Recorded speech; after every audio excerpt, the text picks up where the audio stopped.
Imagine you woke up tomorrow and your main lead source completely dried up overnight because of something out of your control. If I could only work with my current clients for the next year, what would I do to increase sales? The answer to the client goldmine is in that question. We're on a week where we're talking about product, which again, if we think of kind of the three main components or three main puzzles we have to solve, the three main constraints in our business, it's marketing, sales, and product. Marketing, can we increase visibility and leads for our business? Sales, can we actually convert those leads into new customers? And then product is really, can we keep our clients and customers happy and give them a great experience? So the idea behind the Client Goldmine Method really starts with this, imagine you wake up tomorrow morning and whatever your main source of leads is right now. So maybe it's Facebook ads, maybe it's SEO, maybe it's referrals, whatever that main source of leads, just imagine it dries up overnight and you can only work with your current clients for the next year. What would you do to 10x your revenue? And here's the premise is really that your clients are worth a lot more than you actually think. You just need to know how to unlock that value. What's the most difficult part when it comes to getting more clients? Is it finding new ones or keeping the ones you already have happy? There's only three ways that you can generate revenue from your existing client base. One is retention revenue. So essentially, we can get our clients to buy from us more often. So if you sell a one-time service, what else can we sell to them, get them to buy from us more times? There's expansion revenue. What are the things I can get them that I can sell for a higher price or sell them something that is more valuable? And then finally, referral revenue. So this even doesn't necessarily come directly from them, but turning your existing clients into lead generators. Retention revenue. How do you get your clients to buy more often? And that is one of the things that Nordstrom made as a non-negotiable requirement for me when I first started working there. When we would sell someone a pair of shoes, because I worked in the men's shoes department, we would ask if we could put them into our client book. Every single day, every single shift that I worked, before I could leave for the day, I had to write 5 handwritten thank you notes. So what we can learn from Nordstrom is that most clients leave not because they're unhappy, but because you stop paying attention to them. And if we did something remarkable, like sending them a handwritten thank you note, that would lead to them coming back more often. Retention is really, really low. Realtors are probably one of the worst. If you're a realtor, don't be offended, but 20% of business from realtors is typically repeat business.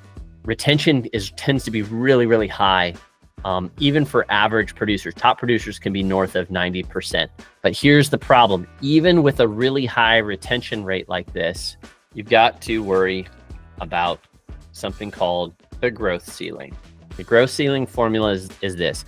The relationship between how many new customers or new clients you bring in every single month, how many people are canceling or leaving or choosing to not buy from you again, and what that means in terms of capping your growth. Because there's only 2 ways that you can grow your business. You can either get more new clients or you can keep more of your existing clients. A small leak in your business, in your retention, can cause a lot of damage as well. The formula is simply this. How many new clients do you bring in per month divided by your churn rate? We bring in, let's say 30 new clients per month. And let's say we lose 10% a month.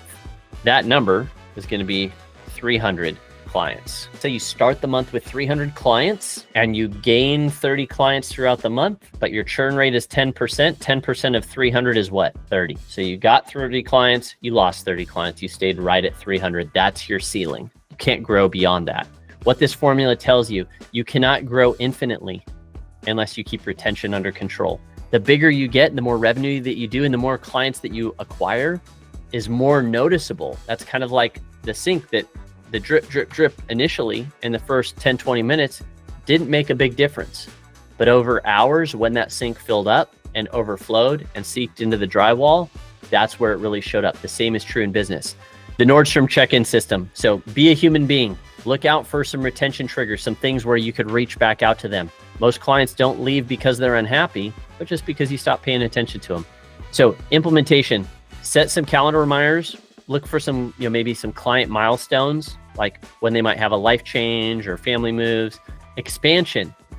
So this is all about increasing your price, selling higher valuable things and different products and services to your existing client base. The big idea is your clients' needs grow, so you should grow with them. A lot of our clients, they wish they had an onboarding constraint. They would love to have the problem of having too many clients to be able to service. Wouldn't you love to have that problem? Well, we can sell you the products and services to get you there, to help you get that. So look at the natural evolution of your customer. As they grow, what are the new problems that will show up?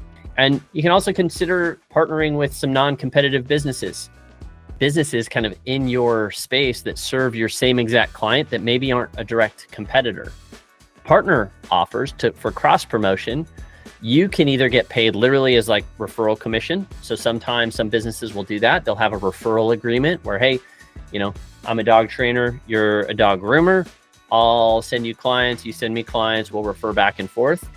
Now that we've solved X problem, what's their next priority? What's their next problem that might show up? Are there other areas where they might need similar support? So if you were to go into this area, I would consider, creating a service menu as kind of some logical next steps. And then the last one is referral revenue, which again, most of you are probably have some kind of referrals already coming through. But the big idea is that happy clients want to help their friends.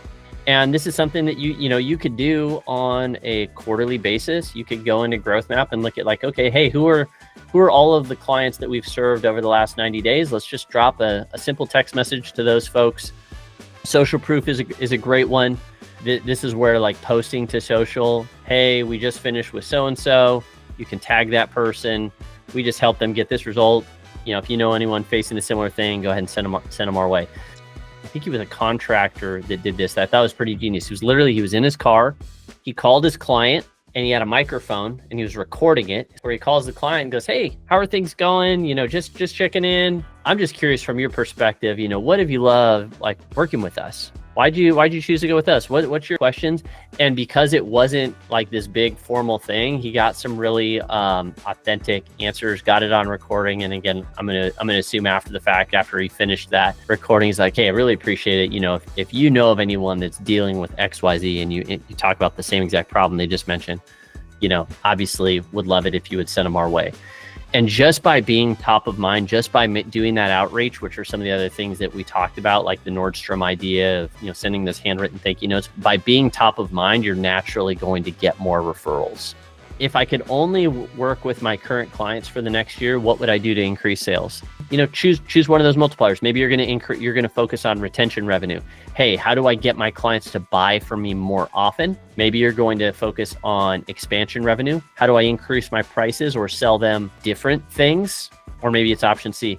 Hey, how am I going to proactively drive referrals rather than just waiting for referrals to come to me?